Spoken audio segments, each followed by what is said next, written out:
is the Big O Show.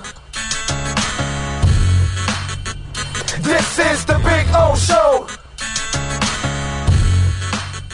All righty, there he is, Marcel Louis-Jacques, ready to go. How you feeling, my man? You feeling good? I'm feeling great, man. Feeling great. Another beautiful day in Miami, as I love to keep reminding everybody where we are. You know, it's hard to have a bad day out here, man. I agree. Even our bad days are better than most. You're right about that. I just saw somebody tweet this out. The Game Day NFL, and they are they got a little check mark and everything. It says the Dolphins really turned the number 3 pick last season into Jalen Waddle, Tyreek Hill, and a 2023 first-round pick.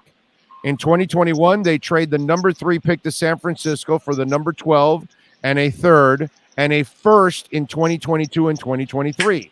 Well, in 2022, they trade San Francisco the picks to KC for Tyreek Hill, and in 2023, they still have San Francisco's first-round pick.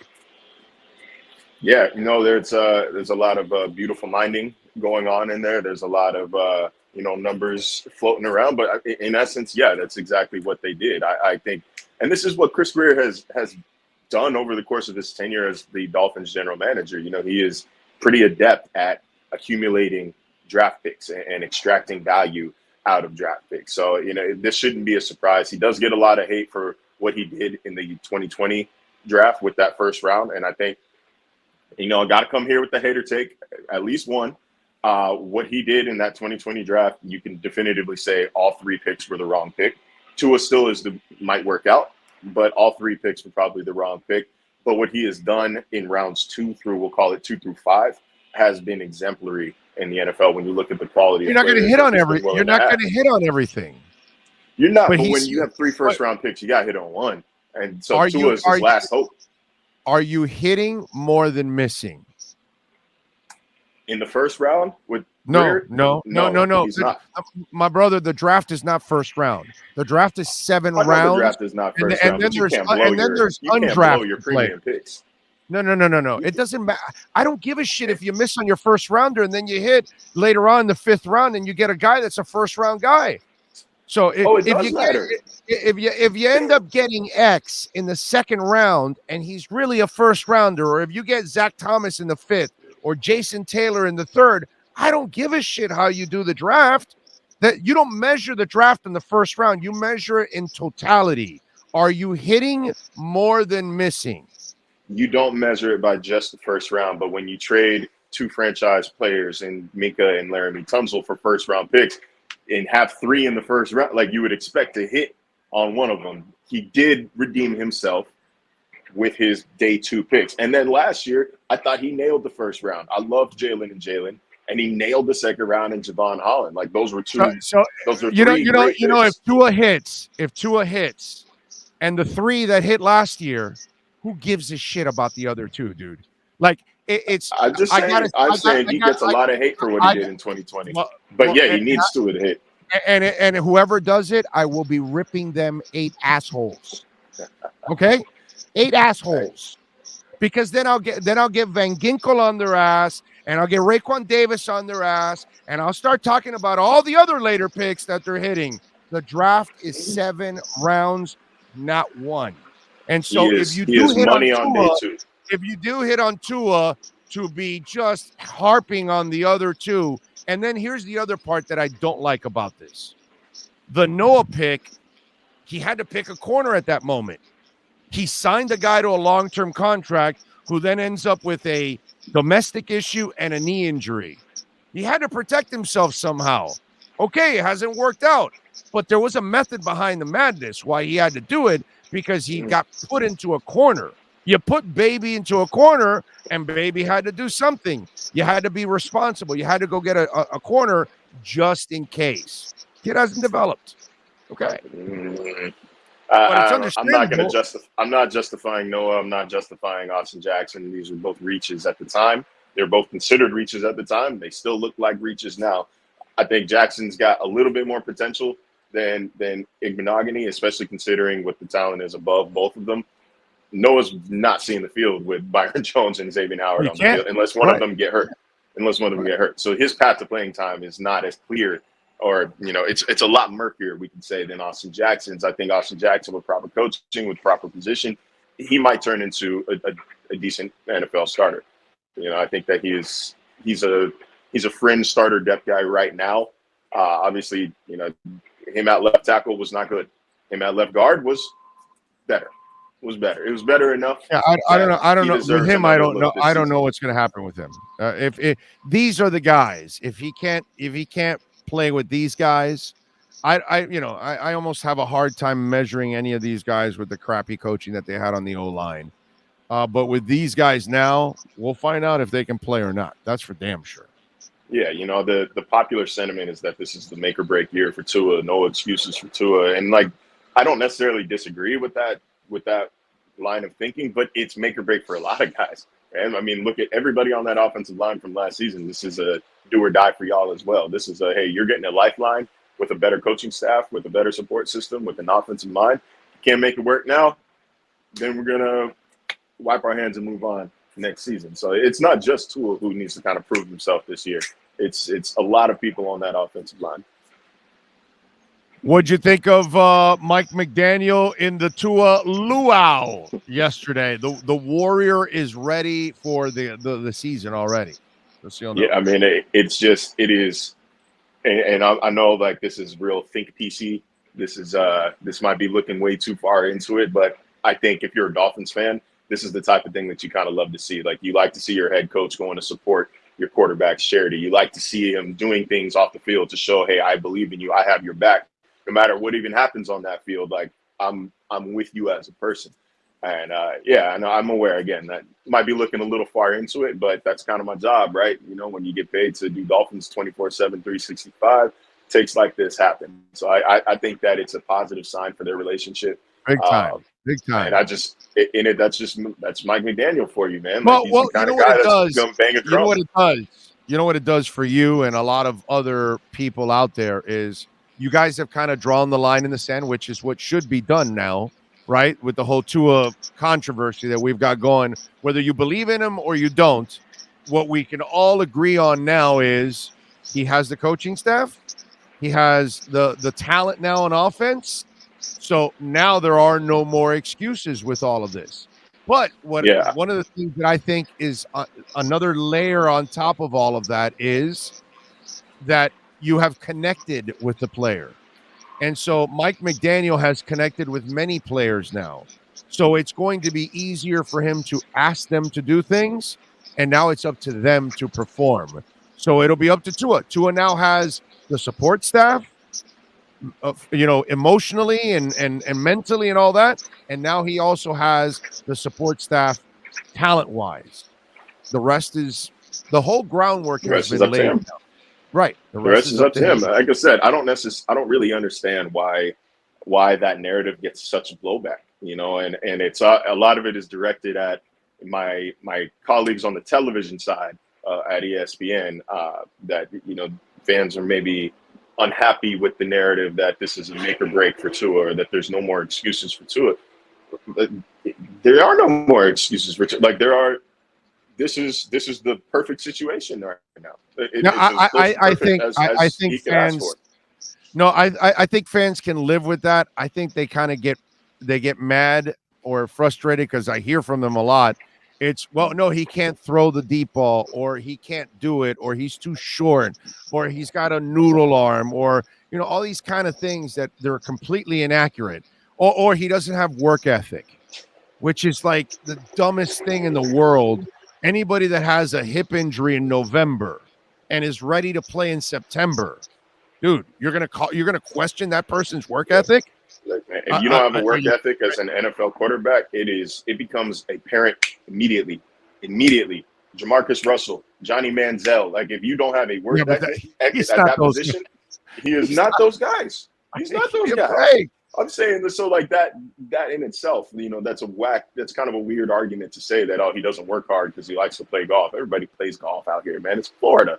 Okay, by the way, how many quarterbacks have you met that don't play golf?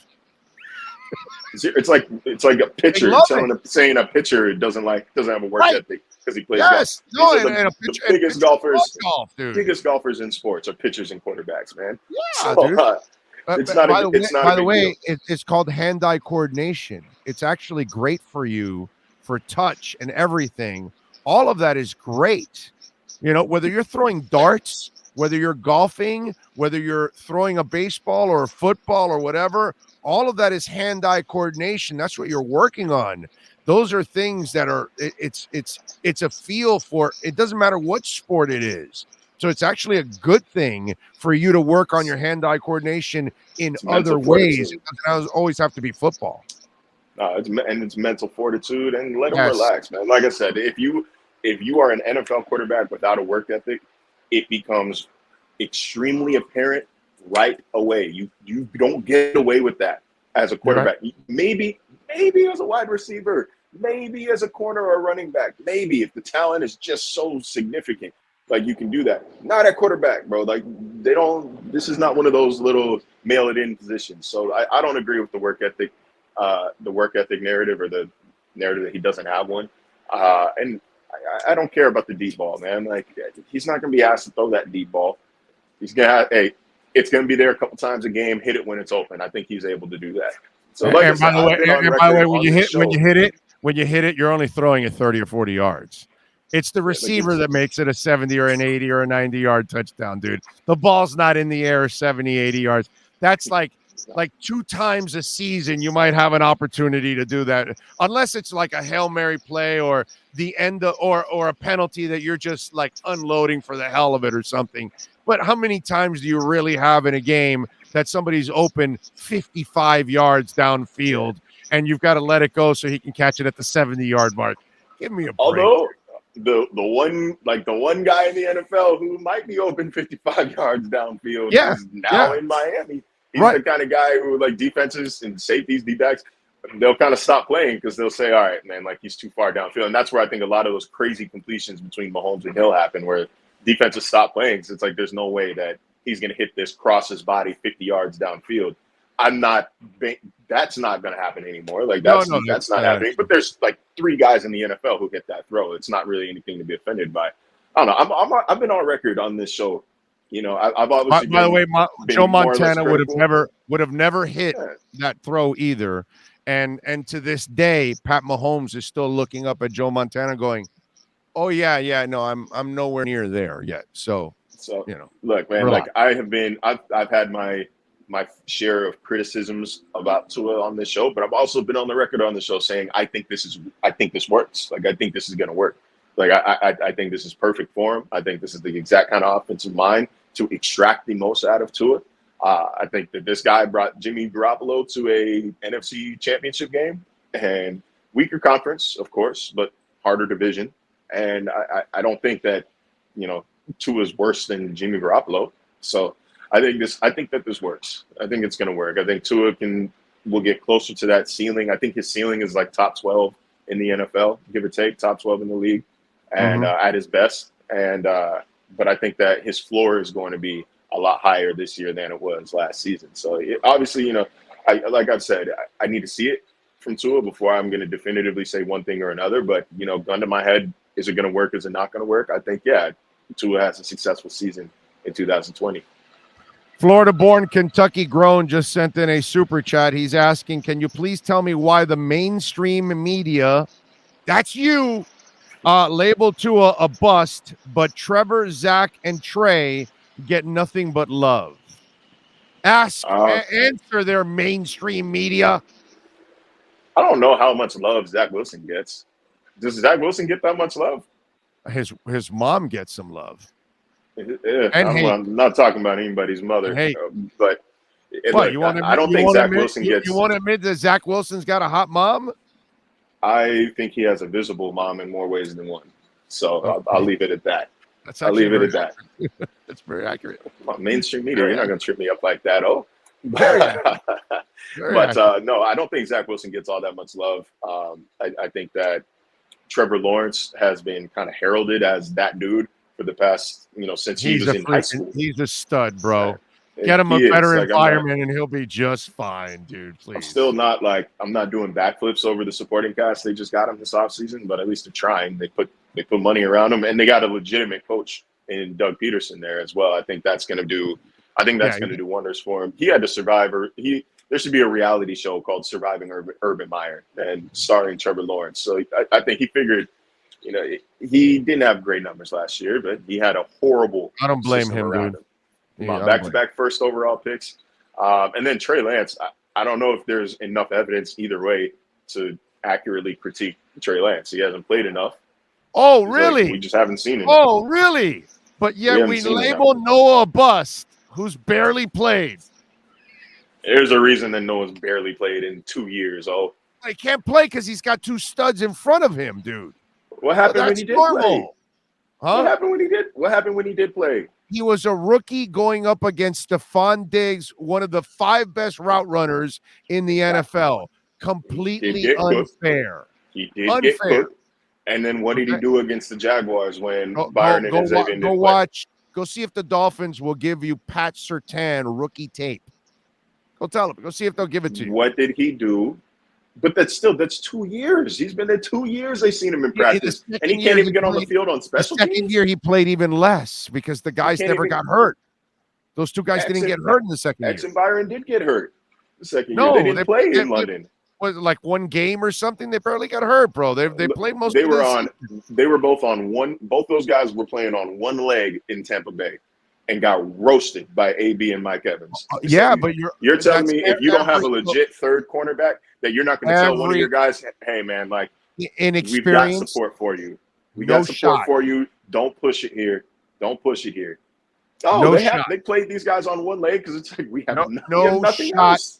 Hey, you always play your top guys on one leg over every backup you have, and especially a backup like Noah, who has zero experience and is still a receiver changing over to corner. You know what? You're right. Especially when you have a backup like Noah, you play your guys on. You have no choice on one leg. You are right. We agree there. You have no choice. But that's why it's unfair to judge him. Yet you judge him and you don't judge Trey Lance. Trey Lance has one season. Trey Lance has one season, and I don't have an opinion one way or another on Trey Lance because I don't know. I'm not going to call him a god. I'm not going to call him a bust.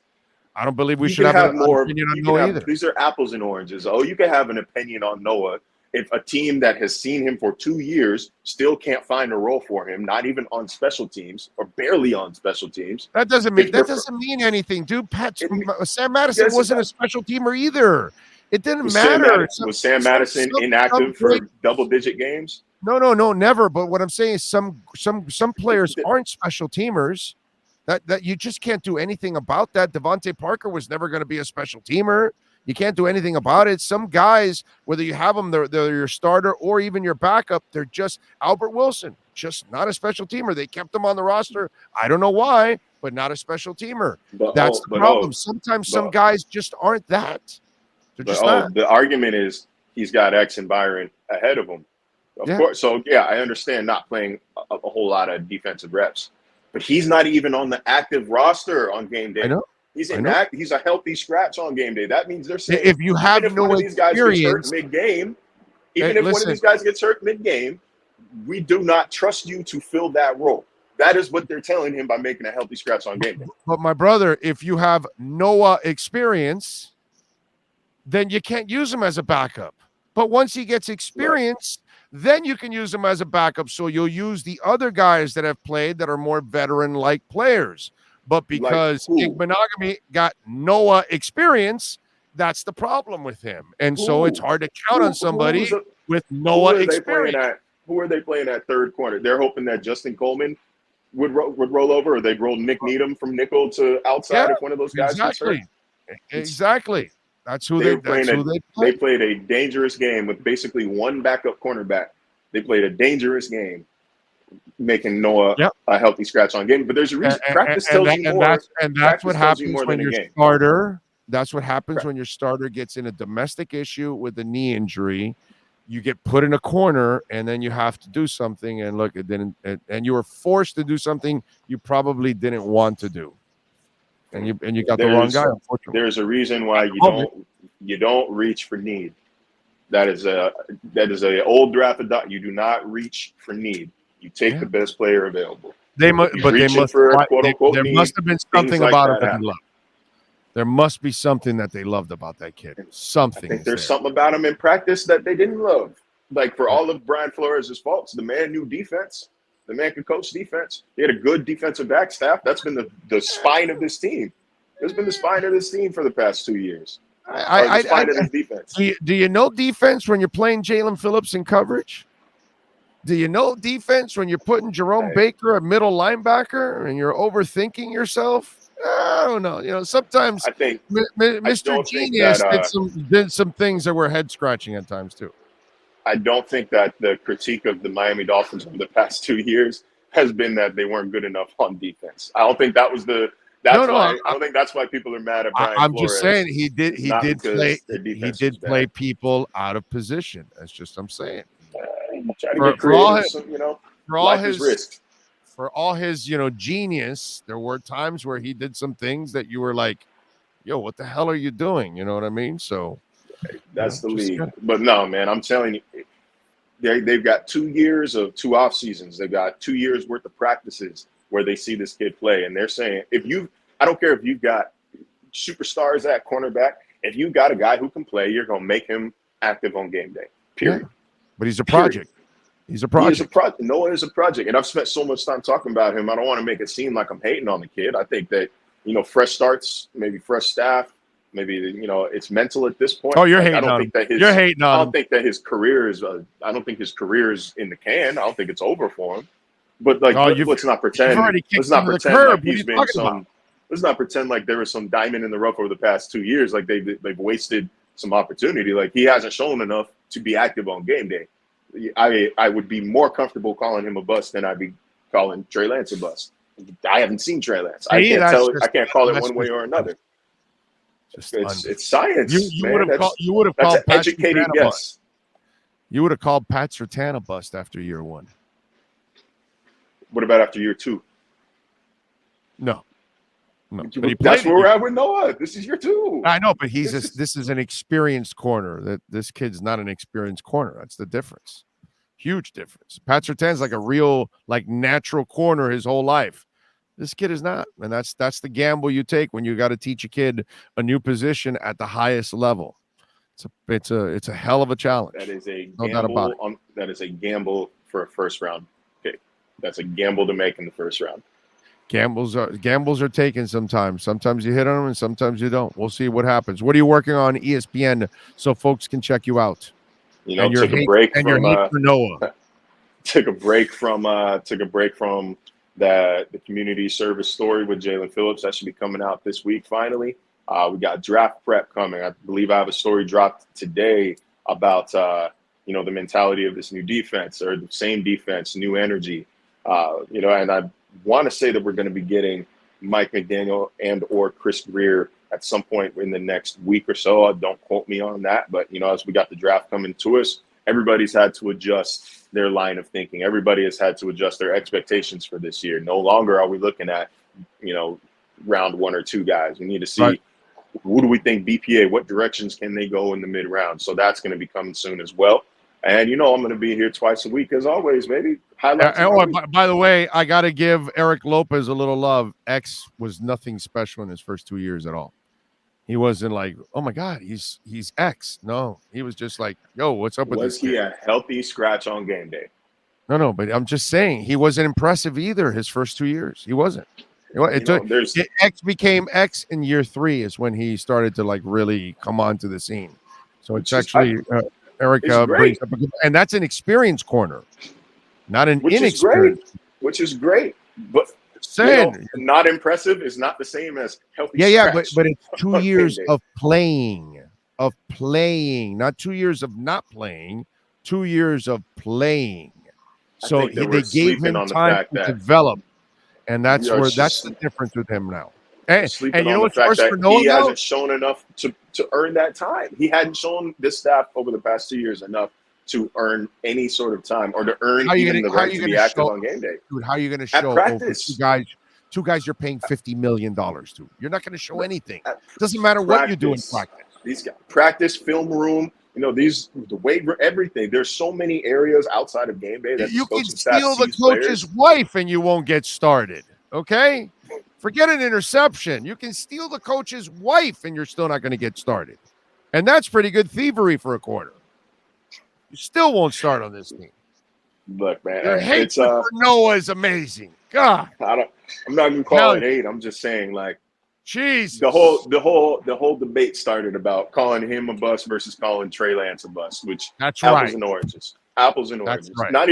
They're not even fruit. This is like apples and spinach, man. Like they're not even the same food group. Love for Lance, hate for Noah. God, I tell you. Follow him on Twitter at Marcel_LJ so you can catch all of his Noah takes and shots. And, of course, catch his work there at ESPN doing his thing right from a beautiful condominium. Appreciate you as always. Catch you up later in the week. Yes, sir. See you Thursday, man. Thanks for having me.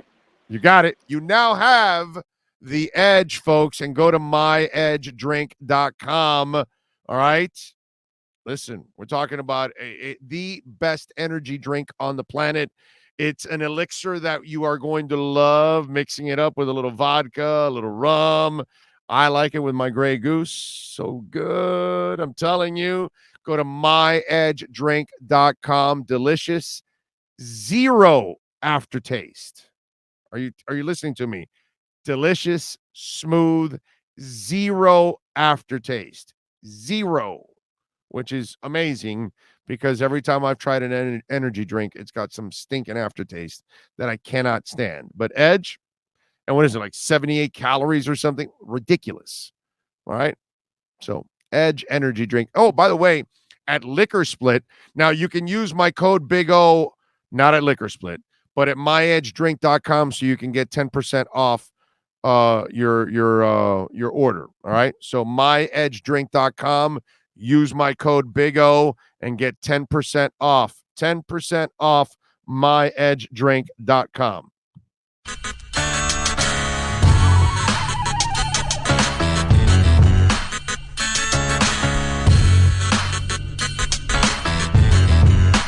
This is the Big O Show. This is the Big O Show.